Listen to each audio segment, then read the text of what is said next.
औज़ुबिल्लाहिमिनश्शैतानिर्रजीम बिस्मिल्लाहिर्रहमानिर्रहीम। अस्सलाम वालेकुम स्टूडेंट्स, उम्मीद है कि आप सब लोग खैरियत से होंगे।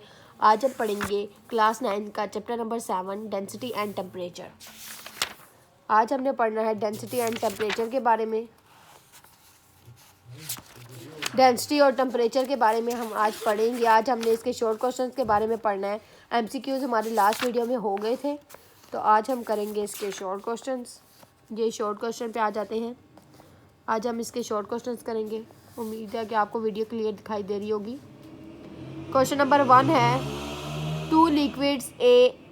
गाइस प्लीज़, स्टूडेंट्स प्लीज़ आप पीछे की आवाज़ को इग्नोर कीजिएगा, क्योंकि ये रोड पे है तो बहुत यहाँ पे शोर आता है। तो आप पीछे की आवाज़ को, बैकग्राउंड की आवाज़ को आप इग्नोर करें और चलते हैं क्वेश्चन की तरफ। क्वेश्चन नंबर 1 है हमारे पास two liquids A and B, दो लिक्विड्स हैं, have density 1 gram and 1.2 gram. When both liquids are poured into a container, one liquid floats on the top of the other. Which liquid is on top and why? कौन सा liquid top पर है, कौन सा नहीं। तो हम चलते हैं, ये मैंने गाइड है, ये हमारे पास आ जाते हैं। हम इस क्वेश्चन की तरफ आगे हैं। The liquid that floats on the top of is the one which is the one with the lower density. In this case, liquid A has the density 1 gram milliliter per milliliter, and liquid B has a density 1.2 gram per milliliter.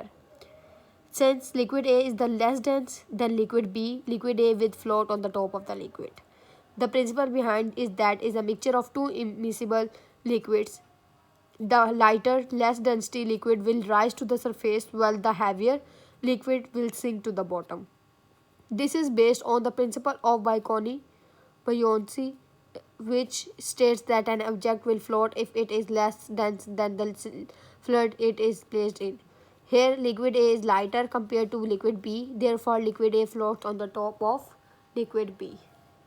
वो कह रहे हैं liquid है जिसकी less density होती है वो हमेशा ऊपर होता है, टॉप पे होता है। अगर हम किसी एक गिलास में, पानी के गिलास में दो चीज़ें डाल दें, एक का लेस वेट हो, एक का ज़्यादा वेट हो, तो जो ज़्यादा वेट वाली चीज़ होगी वो जाके गिलास के आखिर में बैठ जाएगी, बॉटम पे, लेकिन जो लेस वेट होगी वो टॉप पर ही रहेगी। तो ये वो बात हो रही है।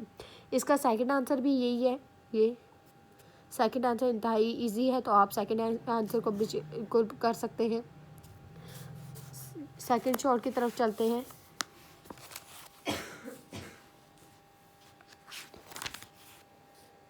टू मिनट्स वेट कीजिएगा।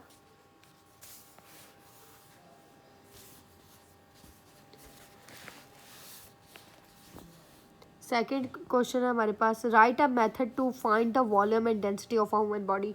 वो मेथड बताए जिससे ह्यूमन बॉडी की डेंसिटी और वॉल्यूम और डेंसिटी चेक करें। Method to find the volume of a human body. Water displacement method, एक वाटर डिस्प्लेसमेंट मेथड है। The method is based on the principle that the volume of the field displacement by an object submerged in it is equal to the total to the volume of the object. ये हमारे पास इसके कुछ steps हैं। Prepare a large container, एक large container, हम बड़ा सा कोई गिलास ले लेते हैं कि जग ले लेते हैं, कोई बड़ी सी चीज़ ले लेते हैं, बाउल सा। Choose a container big enough for a person to either completely submerge themselves or at least submerge large part. Fill with water, उसे वाटर से भरना है हमें। Fill with water to a specific mark। उसके बाद measure initial water level, फिर उसमें initial water level note करना है। Submerge the human body, फिर human body का हमने देखना water completely without touching the sides or bottom of the container। उसके बाद record the new water level, new water level body का क्या है वो हमने निकालना है। उसके बाद calculate volume displaced, subtract the initial water level जो होगा उसे फाइनल वाटर लेवल से माइनस करना है, डिफरेंस निकालना है, इनका वॉल्यूम हमें डिस्प्लेस करनी है और इक्वल करनी है वॉल्यूम ऑफ द पर्सन की। उसके बाद मैयर करना है मैस को, कि मैस हमारा क्या है, वेट स्केल से मैयर करना है मैस। उसके बाद density is equal to mass over volume है, तो P is equal to M V, और हमारा निकला है जिनका ह्यूमन बॉडी के डेंसिटी में हम मैयर कर लेंगे। इसी तरह इसी क्वेश्चन का पार्ट सेकंड पार्ट भी है। इसी तरह यहाँ पे हम Maihar the mass of human body का मैस मैयर करना। उसके बाद determine the volume of the human body की वॉल्यूम वगैरह। ये water displacement method, geometrical approximation, calculate the density. चलते हैं क्वेश्चन नंबर 3 की तरफ। How is plasma the fourth state of method, give origin. Plasma कैसे फोर्थ स्टेट ऑफ मैथड है, हमें रीज़न चाहिए। तो plasma consist of a positive ion. Plasma के अंदर पॉजिटिव आयन्स होते हैं, फ्री इलेक्ट्रॉन्स होते हैं, नेगेटिवली चार्ज पार्टिकल्स मतलब फ्री इलेक्ट्रॉन्स वो है। उसके बाद neutral atoms in gaseous state है। Usually plasma exit at a very high temperature पे प्लाज्मा एग्जिट करता है। हाई प्रेशर उसके अंदर दोनों चीज़ें मौजूद होती हैं, और हाई इलेक्ट्रिक है, मैग्नेटिक फील्ड ज़्यादा उसके अंदर। तो ये सब जो है सब्सटेंस जो है वो प्लाज्मा में ट्रांसफ़र होते हैं। तो इस वजह से भी, और प्लाज्मा क्या है, यूनिवर्स है। There is a lot of plasma in the universe. Plasma exit in the sun. Stars glow because of plasma. Nebulous and auroras at the south and north pole are due to the plasma. Neon light glows because of plasma. Lighting in the sky from plasma. Plasma is a gas that hot, bright, and highly ionized. These characteristics together make it different from the gas. 99% of visible universe is made of plasma. That is why plasma is often called the fourth state of matter along with solid, liquid and gas. Plasma जो है जो fourth state of matter को कहते हैं, क्योंकि दुनिया की ज़्यादातर चीज़ें जो है वो प्लाज्मा में इंक्लूड है। प्लाज्मा उन सब में इंक्लूड है। इसी तरह ये सेकंड क्वेश्चन है हमारे पास। प्लाज्मा की डेफिनेशन दी हुई है, प्रोडक्शन प्लाज्मा की बताई हुई है। इसी तरह एक और हमें क्वेश्चन का ऑप्शन उन्होंने दिया, आंसर का ऑप्शन दिया हुआ है। आपको जो इजी लगे आप वो कीजिएगा। फोर्थ शॉर्ट पे चलते हैं। Why water is not use in liquid in glass thermometer. Water क्यों नहीं यूज होता लिक्विड ग्लास थर्मोमीटर पे। Liquid in glass thermometer typically use mercury instead of water for several reason. हमारे पास पहला रीज़न है visibility. Mercury has high visibility due to silver colour. वो कह रहे हैं मर्करी जो है सिल्वर कलर का है, वो नज़र नहीं आता।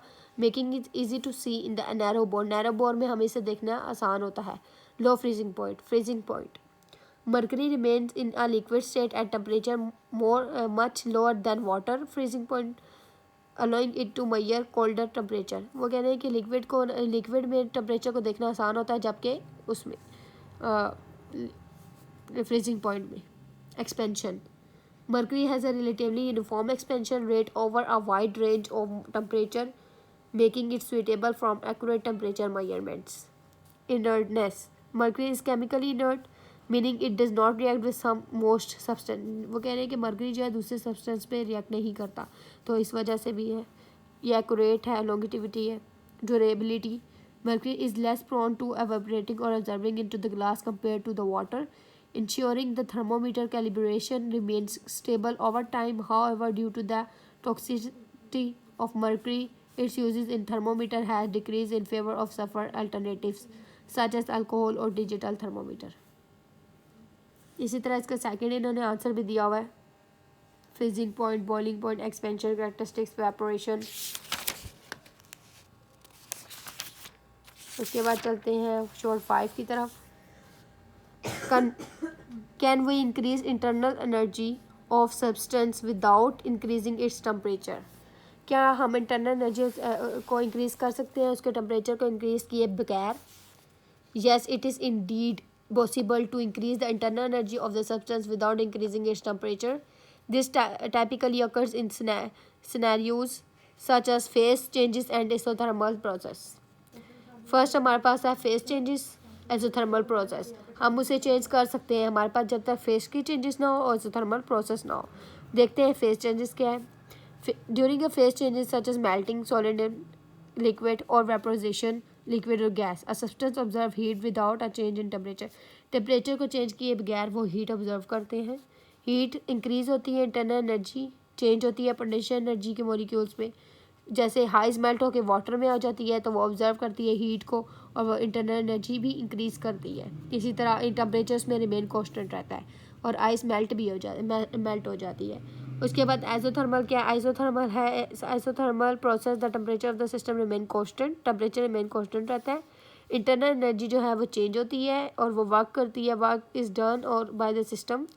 और फॉर एग्जांपल आइसोथर्मल एक्सपेंशन जो है उसमें गैस है, वो अगेंस्ट एक्सटर्नल प्रेशर के अगेंस्ट होती है, वो ऑब्जर्व करती है हीट को, हीट के अमाउंट को, और इंटरनल एनर्जी जो है वो चेंज नहीं करती। इसी तरह इसका सेकेंड आंसर भी दिया हुआ है इन्होंने। Face isothermal process. ये हमारे 5 शॉर्ट्स मुकम्मल हुए। नेक्स्ट वीडियो में मिलते हैं नेक्स्ट शॉर्टों के साथ। उम्मीद है कि आपको समझ आ गई होगी। अगर आपको इसमें कोई भी कन्फ्यूजन है तो मुझे कमेंट सेक्शन पे ज़रूर बताएं। और मैं आपको इसकी पब्लिशर का नाम बता देती हूँ, क्योंकि सब बच्चों ने मुझसे पूछा था इसकी पब्लिशर का नाम। तो ये है Mariam publication. Okay, thank you so much.